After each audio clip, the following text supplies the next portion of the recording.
All right, Alex. So you won your pro card. Then in your pro debut, you placed second to a living legend in Marshall Johnson. Man is in his 60s, still crushing pro shows at the natural level. Insane. So if you had to credit the success of this competitive season to any three things, what would they be? Big one, I think, was me just kind of keeping it simple this go around. So before I was trying to do, the Walden's Farms, the whatever could, whatever could make it easier per se. But I think in the long run, in previous season, I noticed that was like the opposite. I actually felt like it made stuff a lot worse. I feel like this go around just kept it extremely simple. And then of course my largest one would definitely be my wife. She was a huge help for me. She was always there, whenever stuff got just difficult. She was that like, you got this, you got yourself into, you are capable of doing this. And that was a huge one for me. And that kind of goes just as well, even with the third, just family in general for me was something that was a huge support. My coach as well. We had a couple calls, especially near the end of the season, where stuff was just getting difficult. And I was like, man, this is tough, and he was like, call me up real quick and we'll have a chat. And we did. And I felt like that was huge contributor to me continuing on and giving it my absolute. So definitely. Oh my man, you bring up so many good things to just like poke at. Let's take it from the top. You had mentioned keeping it simple, and you had mentioned the fantastic Walden's Farms. If you've been bodybuilding long enough, everyone here knows the joys and then the pains of Walden Farms and those artificial sweeteners. So what was so that brings to mind like a relationship with food in your first prep or first preps that was a little bit different than this past prep. You said you cut out the Walden's Farms. What do you talk to me about that? Why'd you cut it out? What else did you do nutritionally there? Yeah, I feel like my first season, it was, everybody's like, try these things, these different hacks that, makes prep easier. And I feel like prep is just, it's just what it's going to be. It's going to be difficult. And if you went through it, you know that it is just difficult, and that's just the name of the game. So trying to stay away from more of those artificial sweeteners, I used it a lot more sparingly. So just something that was not the surrounding of my nutrition. It was like every meal was like, make sure it's sweet, or every meal make sure it's, some type of sauce that's 0 calorie that adds crazy flavor. You know what I mean? It was just keeping it less of that actually helped me in the long run, especially as I got deeper into prep. It was just not as, so you don't get so hyper focused or food focused as you would with a ton of artificial sweeteners. That's just someone that's tested both sides. And I feel like taking those out more or using those sparingly goes so much further. Most definitely. So it sounds like a complete reduction in artificial sweeteners. Now, did that include, are you a diet soda person, as a lot of competitors are? So what was that relationship like this go around? Sure. So I kind of used it more like a, if I was absolutely just like, you just feel like you're on the absolute edge, I would have just one. I would never be like, well, I get one a day, or I get like limit myself to two a day. I felt like I use it even almost like a treat per se. And I felt like that kind of helped too. Maybe like once or twice a week at most. And it would just be a 0 calorie, like Coke Zero was my absolute go-to. And it felt like a dessert if I ever had one whenever I'm in prep. So Same, friend, same. yeah, yeah. So so really the mentality around food change. Yes. So to me, that introduces some interesting things about control, interesting things about moderation. So what other sort of mentality or mind shifts did you make in this prep that sort of contributed to this great outcome that you had? I think staying away from, and I feel like that's becoming more of a new thing, is like is it called mukbang or whatever it's called, where like you just watch people eat like no other. And I'm Yeah, like, it's wild. ASMR stuff too. Yeah, with the yes, mukbang. So I wanted to say interesting, but it's weird. it's It weird. is what it is. It's If that's your absolutely weird. flavor, my apologies if that's Same, your same jam. over here. Yeah, All right. that is definitely not up my alley. And but just like even you try and put it more into the bodybuilder aspect, you see full day of eating. Whenever you're in prep, it's like that's all you want to watch. You just want to watch full day eatings, and you're watching, especially you'll try and watch somebody in their growth phase, trying to eat and eat and eat, and you're over here, on 1900 calories at most, and watching somebody house 4000 calories is can be tough. And that was what I did the first season. Watched people eat all day, and I'm like, gosh, I just can't wait till I get to the end of this, and it was a change, the whole shift in mindset just in the first season compared to how I am now. Just like understanding that watching that stuff is not, it's not going to bring you any sort of relief. It's only going to make stuff much more difficult. Most definitely. So again, this brings I hate to bring it back to psychology, but Yeah. then again, I don't. So it sounds like it was a lot about environmental control for you this Yes. time around. Can you talk about that?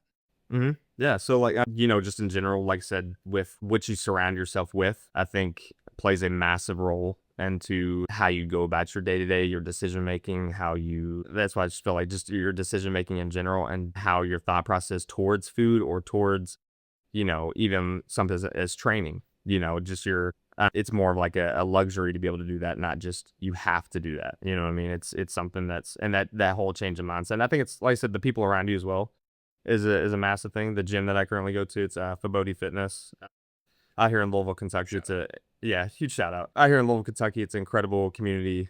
Everyone there is very bodybuilder friendly. It's just that's just what it is. It's a great community. They're all pushing you. They know when you're in prep, and they're always checking on you, how you doing, you need anything. It's just everybody's a really good spot. So, and like I said, people having that in your circle, in your corner, I think goes a long way, and just makes those day to days much easier. And then so you're talking about people in your corner. I want to get back to something you said. We were talking about motivation. You mentioned your wife. So Mhm. what does it mean to have someone who supports you through and through, off season, in season prep, everything? What's that mean? It definitely means a lot. She sees the worst, the best kind of things. So she knows what I'm doing day to day, what's not posted on social media, what's not seen at the gym, it's behind the closed doors kind of thing. So she knows what I'm going through in my full on thought process. Having someone that's knows what my true want is in terms of, competitive bodybuilding or just bodybuilding in general, just knowing what like I really want and recircling me to that whenever, especially in prep, we all know that prep brain is something You else. get foggy. You just get Yes. foggy.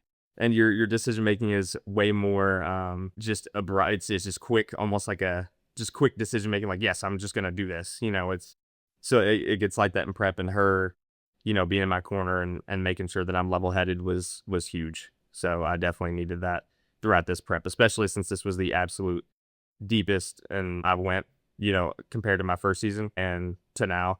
The level of conditioning I was able to bring this go around was much past what I was used to, and I knew I was gonna push it to my absolute all. So without her, it wouldn't have been possible at all. I mean, to help push you, I mean, to just be there and be understanding is one thing, but to Mhm. also help motivate you and know that this is your ultimate goal and it's time for you to dig. I mean, that's another thing altogether. That must have meant a lot.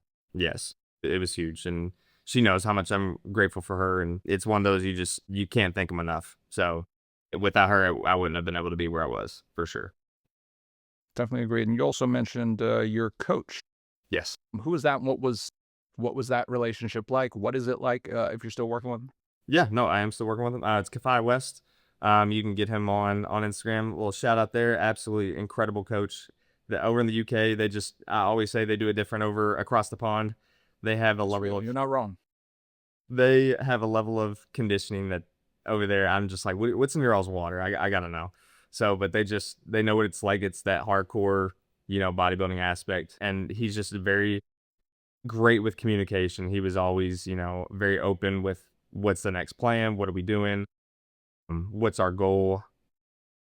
We've been working together since I think 22 or 23. I have to even look back on it. It might be a little bit later than that, maybe 23.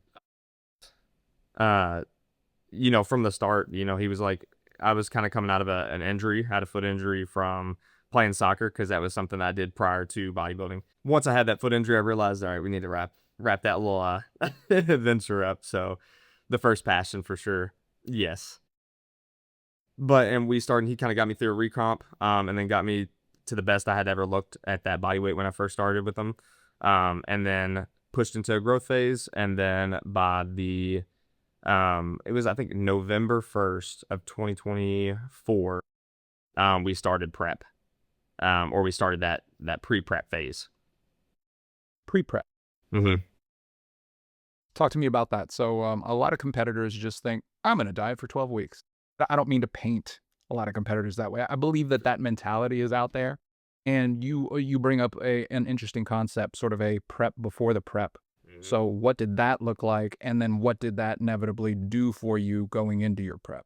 Yeah, I think that is extremely underrated. I think, like you said, a lot of people just kind of hop into, they'll be at like their highest body fat percentage, peak bulk, peak off season. They're like, I'm just jumping right in. I got a couple weeks. I should be able to hit it. I should be, stage ready here in about One 3 weeks. shot this. Yeah. And I think a lot of people fall short on conditioning due to that one. I think this one also sets you into a mindset, kind of prime your body ready for such a thing. So you're not super aggressive in this pre-prep phase. It's just kind of cleaning up what you had throughout that off season. We really didn't hit it super aggressively. We did it for a couple months, and then I would say probably like, I think it was late January, maybe beginning of February, before like it was like the nitty gritty. This is like, okay, now we're moving into to our actual prep phase. Like I said, I think it's just more or less just kind of cleaning up what you did in the off season, just getting you at a lot more responsive state, and then you can kind of push from there. So it sounds like the sort of the prep positioning phase Mhm. lasted about, what do you think, 8 to 10 weeks? Yes, yeah, like the Something actual. like that. Yes.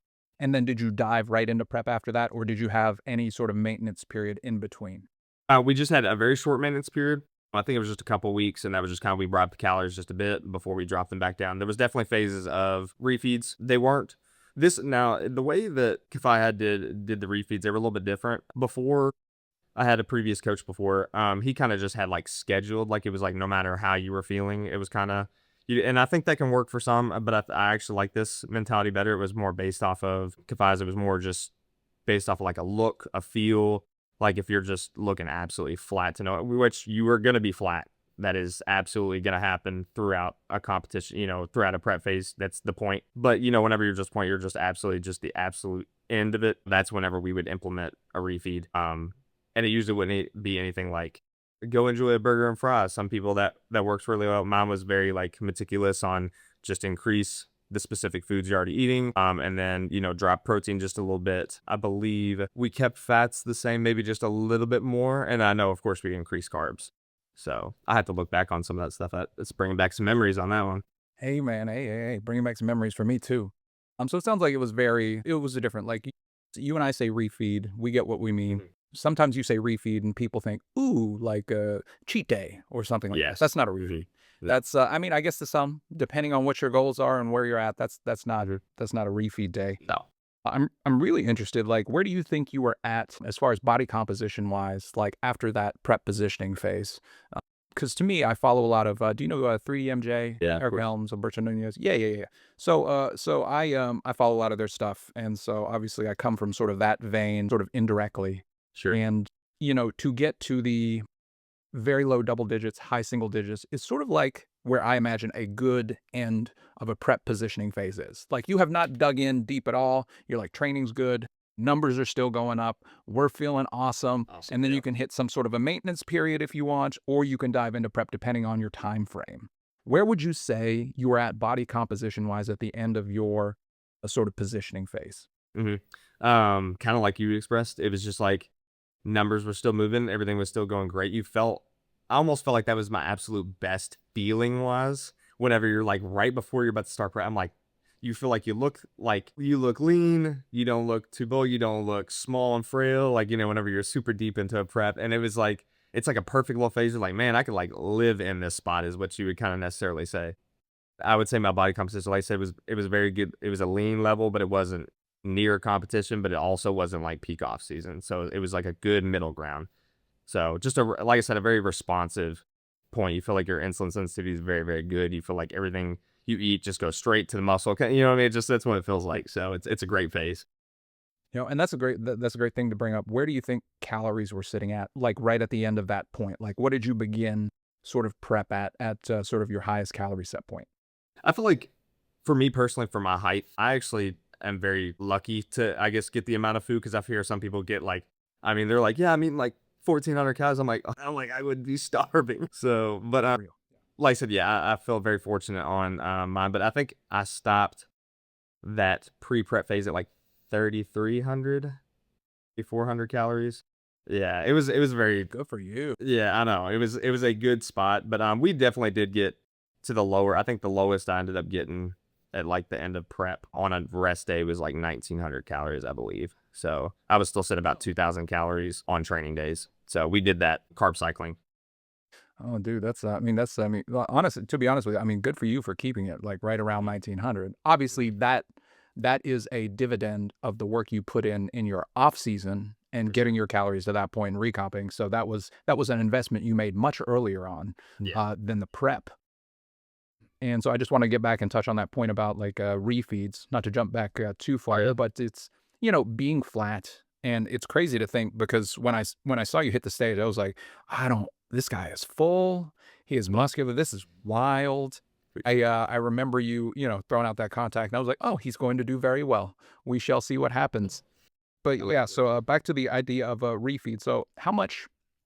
And I bring this back up because you mentioned flat, but did your sleep ever come into play whenever you all were talking about refeeds? Because to me, again, coming from this sort of 3DMJ Mhm. mind, it's they talk about doing refeeds, yes, factoring in flat, but also like if you've had 2 or 3 days of just garbage sleep and you haven't had a refeed in sight, hey man, we're gonna take some high days now because Mhm. you need to recover. Otherwise, this is just all gonna go to bunk. It's just, yeah, it's just a bigger hole you're digging. Yes, no, there was definitely times that I had just terrible sleep, and that's exactly what you said.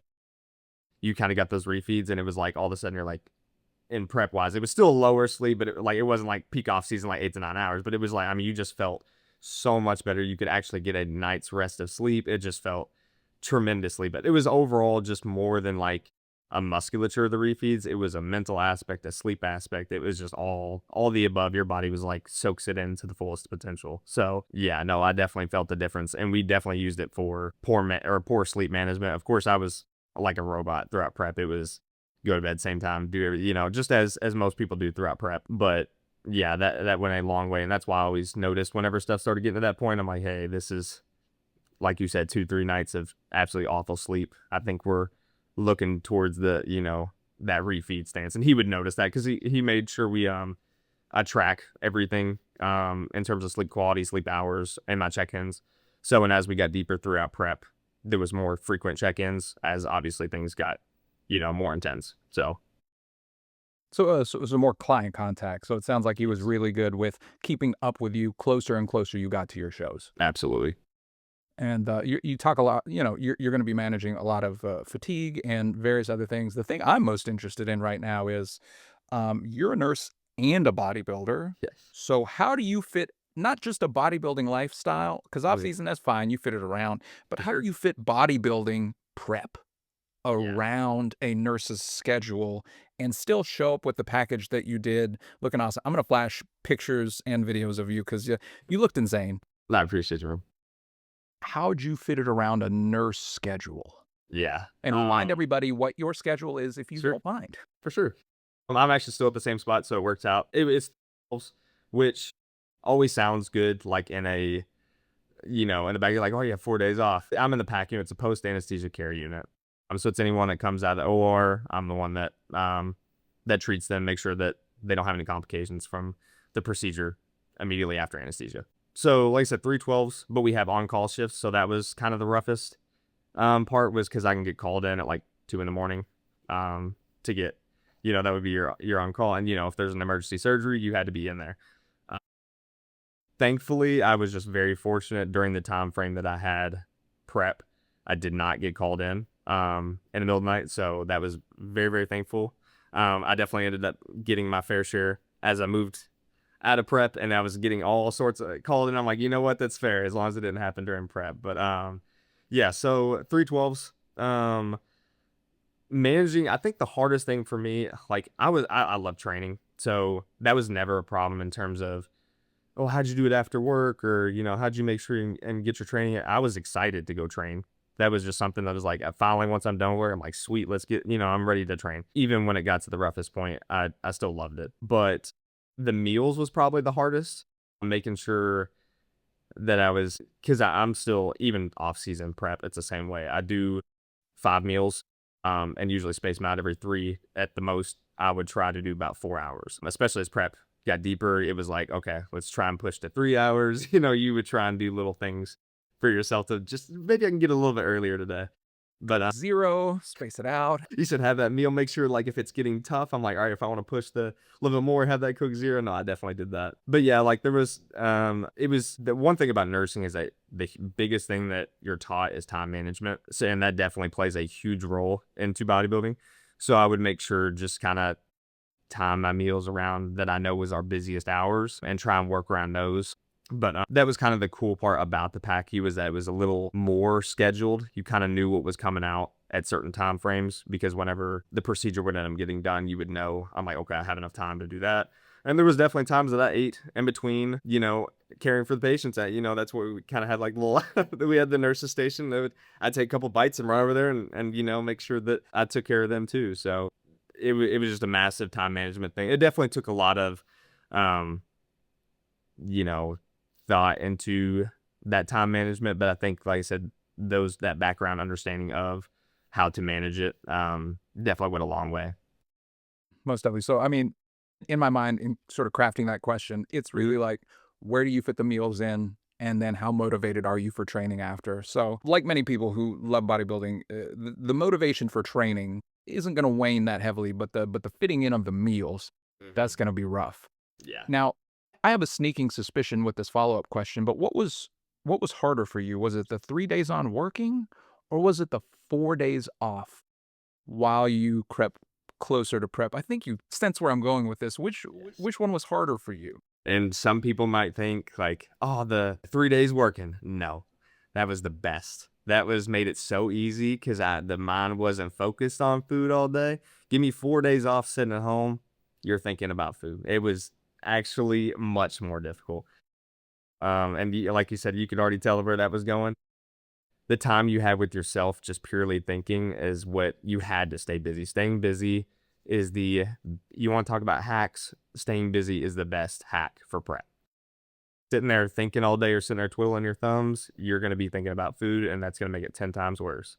So I would definitely say, yeah, the 4 days off was what was much more tough.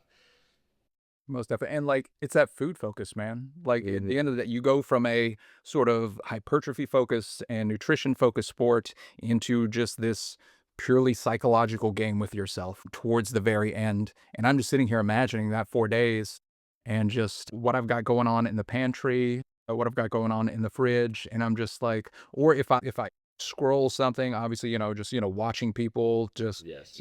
it becomes so much harder and so much more about your mind Mhm. and how you structure that environment. And so I don't know, what would one of those days outside of work look like for you just to keep yourself sane?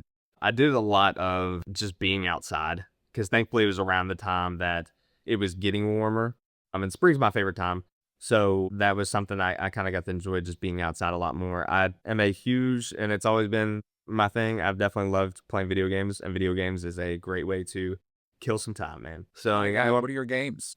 What do you got oh for my your gosh. games? Right now, I'm playing a little bit of CS:GO. That's been my thing right now. But I did Call of Duty a lot during prep, which probably added some stress, but it was fun at the time. So, and it definitely took your mind away from the food. But yeah, playing video games is a big one. Watching movies with my wife was another one. That was something that it was a large span of time. You're just sitting down, you're focusing on whatever you're watching. So stuff that, like I said, staying busy if it's not something that's so physically exerting, because obviously, as we know, the deeper you get in prep, I would love to say that I sat there and went ahead and cleaned, the entire house and did all that. Your energy's absolutely in the trenches. So there's no additional physical labor that you do. But yeah, just something to stay away from the food focus was the big one for sure. And going back to kind of like we said about the pantry, I think the large thing that also helped this go around was not having snacks or because I was still kind of newer in the game my first season because it was my first season. So I was like, oh, I'll just get a bunch of these rice cakes. Like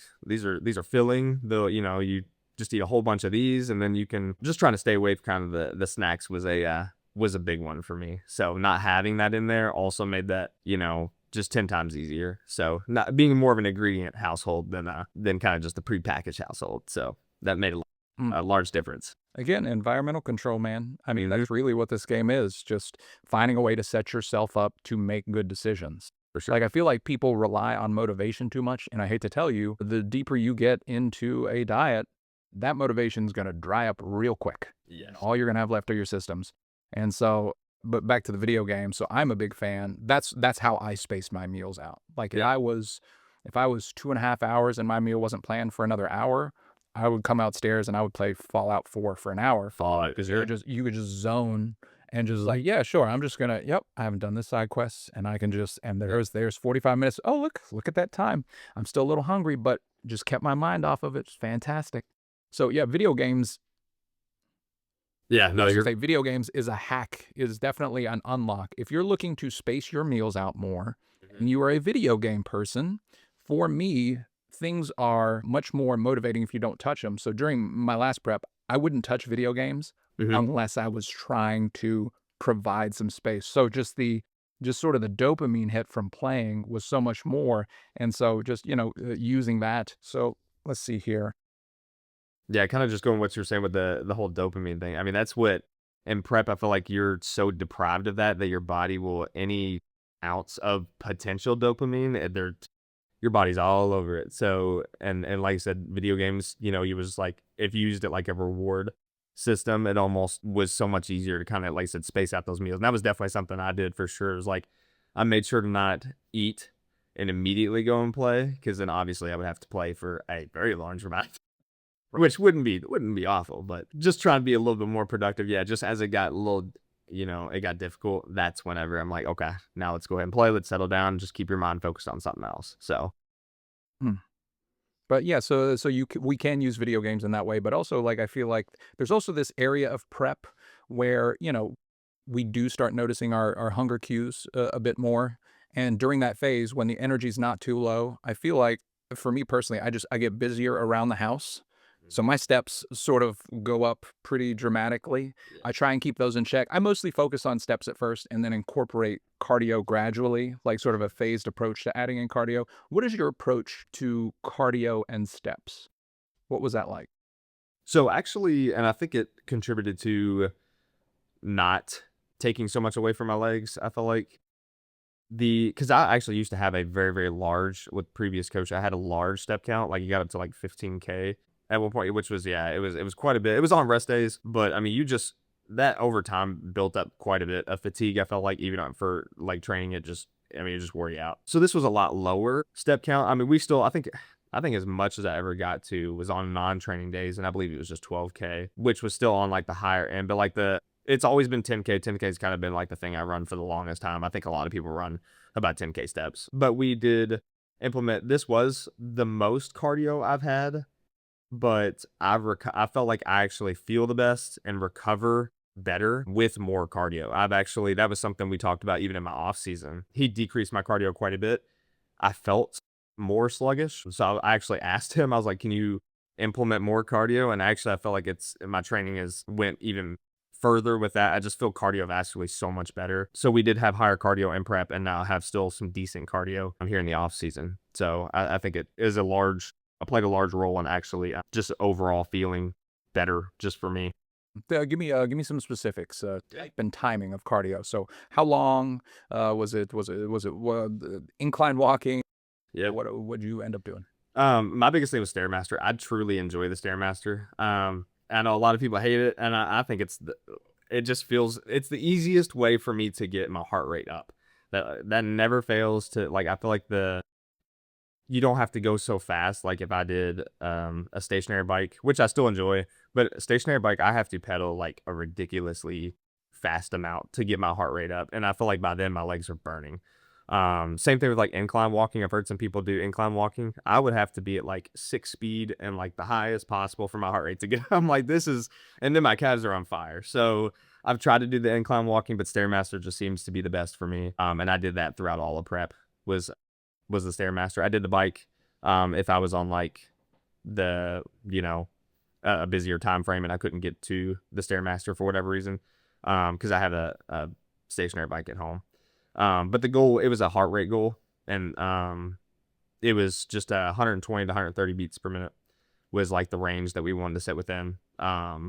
But the time frame now in prep, it was pretty high on the time frame. I can't remember if it was just like 30 minutes 5 times a day, but now it's at least in the off season now is just 20 minutes 3 times a week. But yeah, I think the highest it got was just 30 minutes 5 times. 5 times a week. Yes, 5 times a week. Yes.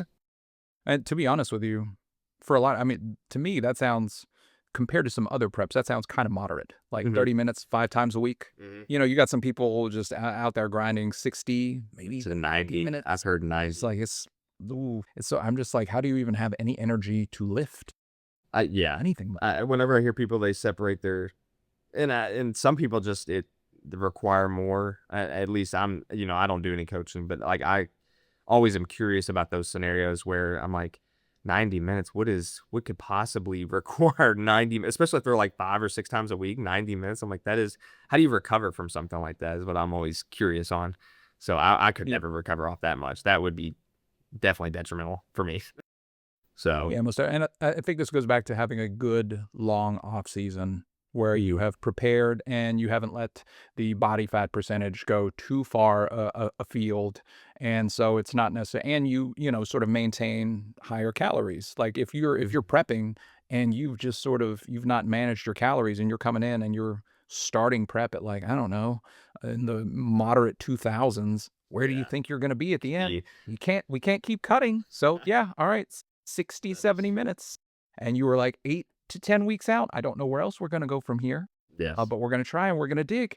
So it yeah, really just depends. So it really just I think it does speak to your preparation, which I mhm, definitely appreciate. So you had mentioned simplicity whenever I asked you about it. So what about in training? What are some of the staples that you did throughout your contest prep as far as training goes, and how did you keep things simple? sure. The largest thing is we kept volume pretty decently high throughout prep, but the main thing was just keeping intensity. Try absolutely, of course, even when you're in the trenches, it's very difficult, but just maintaining that intensity throughout your sessions, giving it all that you possibly can was, I think, a large contributor because I knew my first season, as prep got more difficult. That was just something that I was like, well, it's more difficult. I don't want to hinder my recovery. So I'm just gonna, I'll train, RPE 6 or 7, I'll leave a couple in the tank. I don't want to like burn myself out. And that was just something I was like, oh, I feel better, it makes me feel better. But I mean, just it was one of those things that I just tried to do that make prep easier kind of thing. And it's gonna be difficult. So I think intensity was the largest thing that I did throughout this past prep that made sure that I maintained the muscle that I had put on in the off season. Cause that's a big thing as you get deeper into prep, you slowly feel like you wither away. So, and making sure that your training intensity is up, it goes a long way in terms of maintaining that muscle. Most definitely. So having a high training intensity, I mean, I think, you know, sort of those effective reps, those reps in reserves, like you said, if you're not paying attention, you're just like, oh, okay, 4 or 5 in the tank, that feels pretty good. But maintaining the amount of Yeah. muscle mass that you want to maintain, Mhm. probably not. No. So if you had to ballpark, what were some of the volumes or hard sets per body part? Let's say I'm going to pick out one of your standout body parts to me, dude. Your quads, man. From the front shot, that the ab and thigh with the quad stomp, Hmm. amazing shot for you, Appreciate fantastic. So what was the volume like for your quads, let's say pre-prep and then towards the final stages? it. We actually didn't reduce any of the volume actually throughout. Yeah, so it kind of stayed the whole way through, and I think that largely, like I said, contributed to me maintaining that muscle is that we didn't like decrease based on because I was feeling like I was still recovering well Hmm. surprisingly, even to the end of prep. So we didn't feel like we needed to reduce volume. But I'm trying to think how many sets because we did. Let's see, it was three. And I actually because my legs had already grown so much from my previous competition to this one, my quad volume actually wasn't that high compared to my other body parts that I have currently. I would say I did 9 to 12. I'm just kind of ballparking off the top of my head, not trying to think too long on it. It was like 9 to 12 sets for quads just per week. So that was kind of what I just ballparked for that. And I felt like I was able to recover well from that. But we did more of a top set, back off set kind of thing. It was like a lower rep range that we ended up typically doing for the top set, and then higher rep ranges as the following sets after that. So usually my hardest set was at the very beginning, and then of course the back off sets are also very difficult, but there's just higher rep ranges. So And we still maintained that throughout the off season all the way through prep. Oh, that's really interesting. I haven't really dabbled in sort of the top set and then back off sets. Mhm. And so would you? So you'd hit whatever your warm ups are. Let's say, did you keep squatting in throughout the prep? Yeah, it was more like hack squats. Hack squats. So let's say you had hack squats. Obviously, you get a few warm ups, 2, 3, whatever you're going to do, Mhm. and then you hit that top set, and then you have what 2, 3 back off sets. Yeah, it was usually 2 back off sets. So it would just be like 1 with that lower rep range, and then it would be 2 with a higher rep range. Yeah, and it would usually I just reduced the load somewhat, and just what was able to maintain within that rep range for those 2 back offs. I mean, and that's a nice way to keep the stimulus pretty high, right? Mhm. Like you're not hitting like, 5 sets of 3 or 3 sets of 5, whatever, Yeah. like the entire time. You're hitting Yeah. this, top step that's going to hit those type 2 muscle fibers. And Mhm. then you're going to have, some more in the traditional sort of hypertrophy ranges if you want to think about it that way. Yeah. So that's a nice way to keep stimulus high. Yep. That's really interesting. Yeah, Kifai definitely was big on getting strong in all rep ranges, not just focusing so much like because that was something I previously had as like the 8 to 12, which is totally fine. I think that absolutely works for most people. And there's nothing wrong with that. And I feel like that still worked for me as well. But I think this is a lot more, not only I feel like it has contributed to my growth, but also it's a lot more fun. I'm getting to train in lower rep ranges, which just feels good for the ego. We can all, as long as you're making sure maintaining, form is always is our top priority. But just hanging out in those lower rep ranges, but also getting strong.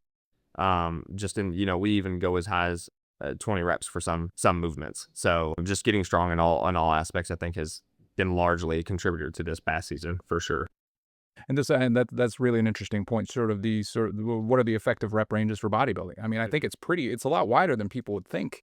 Mhm. So, down near 5, up even near 30. I Mhm. think the issue there is proximity to failure, Yeah. right? Like, sure, you could do 30 reps, but are you actually close to failure with that 30 reps? Or did you just get to 30 with a weight and you're just like, this kind of burns? I don't know. And maybe you had like 5 or 6 left in the tank and you're just like, well, I mean, I guess that is what it is. But I actually like where you capped it out. I think 20.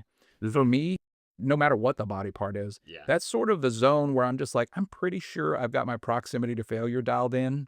Anything beyond that, though, I don't know. Maybe I could get 5 more with whatever the weight Yeah. is. And I feel like I've never actually even tried to just fully go past because I'm like, I just never, usually by 20, I'm pretty done. Like, it doesn't matter what the weight it seems like I put on my body's like, dude, are we still going with this? Like, is this still the same set? So I definitely get pretty burned out before then. So that's as high as he's ever got it for me, which I'm totally cool with. Yeah, most definitely. Yeah, I think this off season, like at the end of a mesocycle, I think I might try just like for like side delts or something. I'm just like, I want to know what 30 reps like to failure or even beyond failure of just side delt, whatever it is, lateral raise. I just want to see. I just want to see Yeah, what's going on. check it out. See if it adds a little extra cap to the delt. Well, should be fine. It'll be Oh fine. yeah. So let's see here. So you said, was your first season the season before this season? Yes. So this was my second ever season bodybuilding. Yeah, the first season was back in 2021. I took a very long off season. I feel like that's a huge. I feel like not enough people do long off seasons, especially as naturals. We kind of it takes a little bit longer for us to grow, and I think that's where most people should hang out as more of a an off season. And I did about 4 year, pretty much a 4 year off season. So from the end of my prep, I'm trying to think when the end of my prep was in it was July of 2021, and then I went all the way till that November of 2024. So I guess about 4 year. 2, 3. So Yeah. yeah. So and that was like I said, I think that one made a large contributor to this prep for sure. It was that long off season, and I'm gonna do the same kind of with this one. This is the same goal. I currently don't have any plans to compete anytime soon. I just want to continue to grow, and it could be another 2, 3, just until I feel like I can compete up against the pros. I don't want to just go up there and do it for just for fun. I want to go up there and I absolutely want to win. So I want to give it everything I got. That's so wild. You take second to Marshall Johnson. You're like, nope, I need 2, Needs 3, more. 4 more years to cook. I can't if I'm not just not taking him down in the first place. No, I think it's a beautiful mentality to have. And I 100% agree with you. And could you talk a little bit more about that? So why is it you think that natties need a little bit more time to cook in the off season? Because I feel people are just like, oh, well, I didn't get it this season. I'm gonna go into off season for like, I don't know, 4 or 5 months and then prep again. Yeah. I've never understood that mentality. Maybe as a younger person I did. But so Yeah. why do you think it's important for us natties to have a longer off season? I feel like I mean, we all know that the growth that's happened is not in prep. You don't grow in prep. You know, even if I say like, I'm gonna grow as I get toward you, you're not providing your body the nutrients that it needs to grow. So it's just not gonna happen throughout a prep. And people that have like the short little off seasons, you know, it's not, it's just gonna be much more difficult to put on real tissue in that time frame. So I feel like that time just more, you're just in an off season, you're just giving yourself more nutrients that it needs in order to grow. So the longer, I feel like the better. I mean, there's no downside other than you're just not getting to compete as often as, you know, what I always try and tell people is like, do you love the stage or do you love bodybuilding? Like, that's like a big thing for me. Like, bodybuilding is not the stage. It is like the game day is the stage. It's the making sure your meals are on time, you're getting to your training, you're doing your cardio, you're getting your steps. You know, it's the daily task that you get to do that goes the longest way and will absolutely make your game day your best day. So, you know, if you love the process, me having a 3-4 year off season sounds fun. I can't wait. Can't wait to see, you know, the growth that we can make in that time frame. So I love that. And that's why I continue to love bodybuilding. Even if I was never to compete again, I love the lifestyle. I think overall it's just, this structure is so fun to me. I just love it. And I think a lot of people who have the longest careers in the sport Hmm. have that mentality, Yeah. just loving the off season and Hmm. being able to grow in the off season, just to, I mean, just to set yourself up for more. I think a trap that, you know, especially young competitors get sort of sucked into is after they do their first prep, let's say that they haven't gotten down that lean before, they get sucked into that, I need to have abs just like this, Yeah. and if the second I see any blurriness at all, I have to cut Cut. again, which then leads to just unproductive cycles of just like cutting and then possibly some binge eating, some bulking, and Yeah. then back down and then up and down and up and down. And there's no actual trend line for muscle growth No. up. Yeah. So as far as that goes, so that trap of just like I need to have this type of these abs or whatever the body part is Hmm. all season, what do you shoot for? How do you maintain a body composition that keeps you in line with your goals in the off season? I think a large one for me is maintaining the cardio throughout the off season. I feel like that's kept me, not like I said, not only feeling better, but I feel like that's actually helped my body composition quite a bit. Because previous off seasons, or this previous off season, and for my first show, I didn't have any cardio throughout the off season for those three, and I felt like it was that pre prep phase or just me like recomping did take a little bit longer because I just was at a sloppier look. So, and I felt like the cardio helped me maintain a lot. And I think food selection is a big one. I feel like that's extremely underrated. Kind of going back to the, you know, just eating a bunch of hacks, you know, like protein hacks or, you know, just this is got, you know what I mean? Just stuff like that, like ends up adding up quite a bit. Uh, and I feel like that deteriorated the look some. So I feel like just maintain, and like I said, you know, going back to what we talked about at the beginning, the simplicity goes a long way. And I feel like just the basic foods, whole foods made my body not only respond better, just feel better, look better. And I feel like that was a large role into that one. So meal timing is like another one that I feel like kind of helps a little bit in terms of making me digest food better. I feel like it's just as a whole, there's multiple things that kind of goes into what could make your composition look better. And I feel like I said, just the meal timing, food selection, making sure cardio's in throughout the off season, I feel like has been a large contributor to me maintaining my current body composition that I am now, which is, I feel like I'm very proud of for the current weight that I'm at. This is the best I've looked at this weight. So I'm very looking forward to continuing through these off seasons for sure. That's wild. Can we talk specific weight numbers? Is that cool Yeah. with you? Yeah, for sure. Okay, No. so show Yeah. day. Mhm. Talk to me. Show day. My Muscle Classic. What were you weighing in? What were you weighing in that morning? And what are you weighing currently? Yeah. I think was a one. I get them mixed up. I think it was like 152 or 153. It was at my Muscle Classic. And then now I'm currently 196.8. So, um, yeah, and I think pushing the body weight up is for me is okay. I feel like getting a little bit fluffy is okay. I feel like a lot of people, like you said, talking about like they see the abs are disappearing, or like, oh my gosh, we gotta chalk it up and we gotta cut. I feel like fat gain is something that is necessary to a certain extent. throughout the off season. Of course, if you get to a point where you're just, super sloppy in it, then um, it's a different story. But I feel like we've maintained that really well this so far this off season. So yeah, just a little bit of a jump up. I'd say was at 40-ish pounds from Mind Muscle But Classic to now. most of it. But that was over the course of, so that was last April. When was your last show? I ended up writing that because I had to check on that one, May 18th.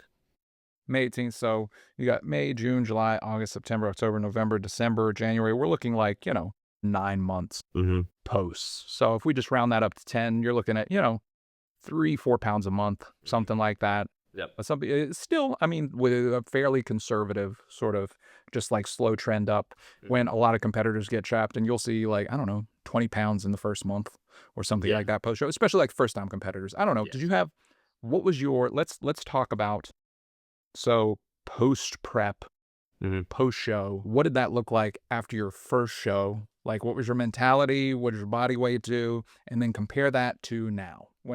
whenever you're done there.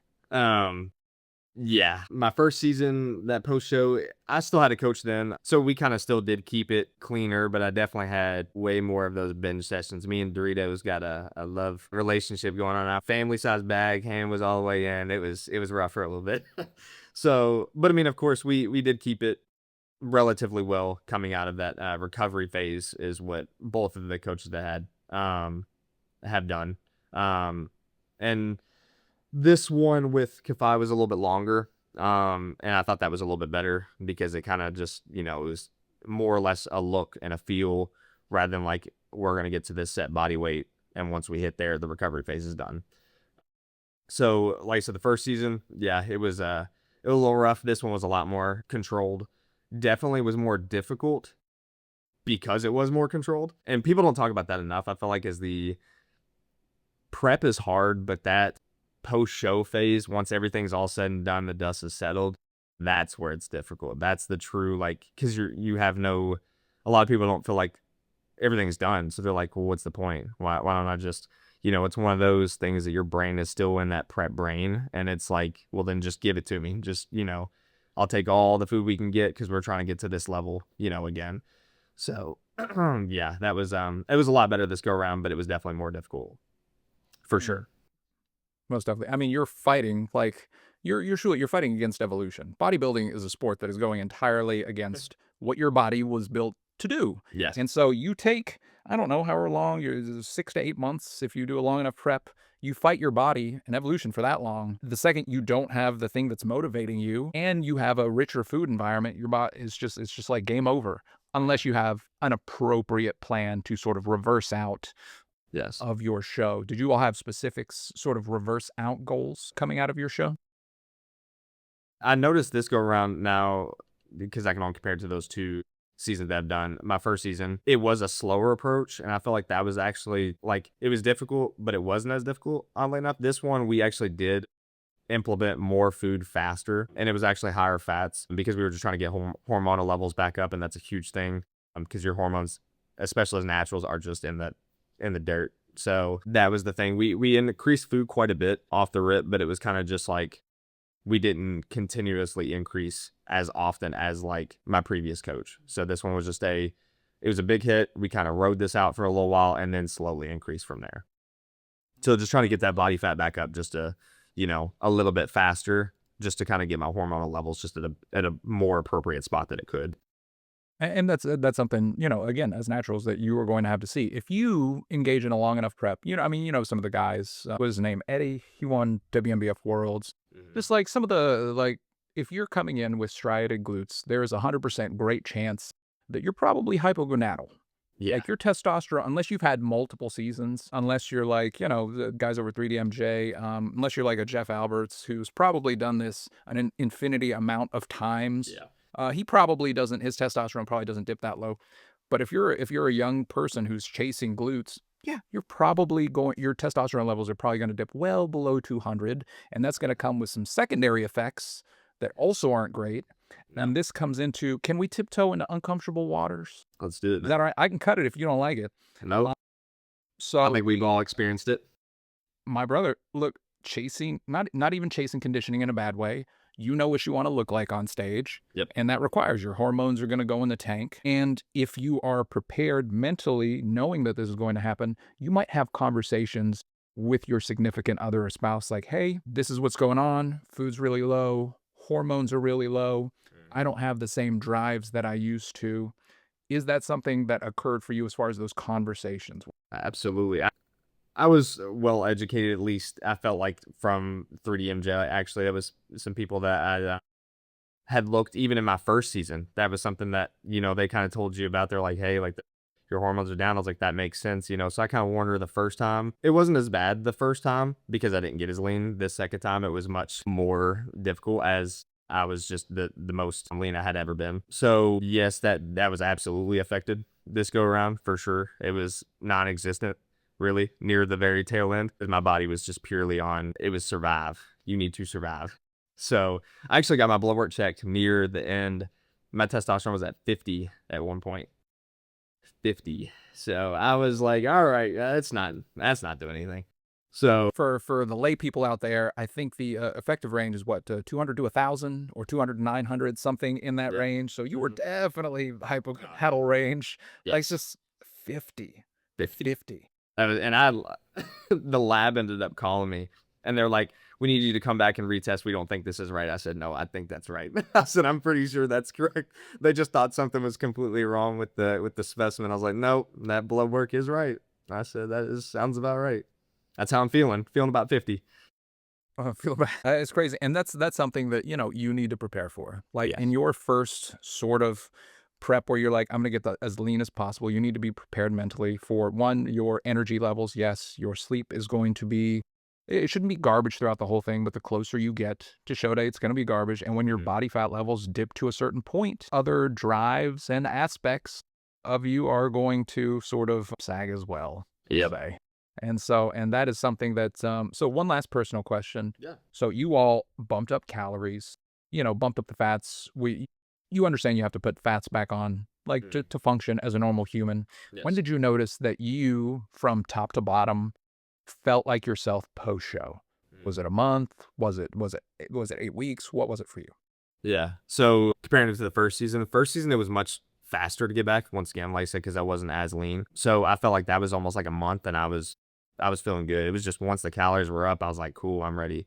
This one definitely took a lot longer. I felt like it was almost 3 months before I felt like I was actually like not only just like you know sexually just feeling better, but just overall as a just felt like a human being and less of a shell of a human is kind of what I felt like. You just feel like just a hollowed out person. I feel like after about 3 months is whenever things really started just kind of just getting back to normal. So, and I was like, okay, I'm waking up with energy as compared to just feeling sluggish even still throughout the day. It definitely took a lot longer, and that was a big learning curve for me. And I think just the more I compete, I think the more I'll learn about that stuff, especially since this was the deepest I ever went. And obviously the next go around is plan to bring similar, if not better. So I will be more mentally prepared for that feeling. So And that's and so you said like about 3 months you started feeling like completely yourself.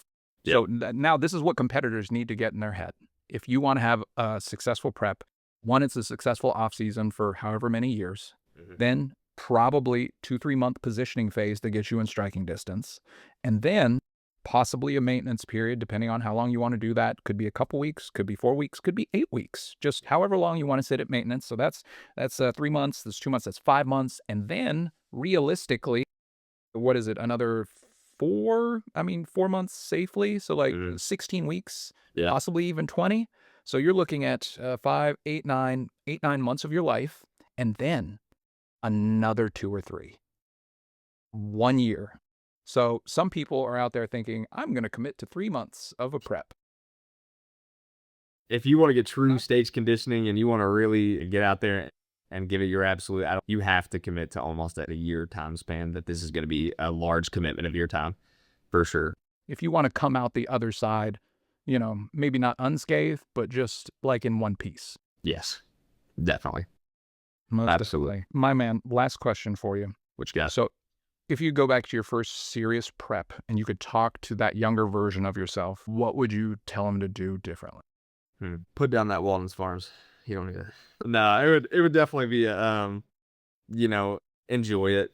That, you know, don't be so stuck in the end goal. It would be enjoy this prep. You only get one first go around, you know, soak it in, make those relationships, you know, have fun backstage. You know, it's an awesome process, and, you know, you learn so much about yourself, and I didn't realize that until afterward. But just enjoy the day to day. You picked it, you enjoyed it. This is something you wanted to do. So just soak in every day for what it is.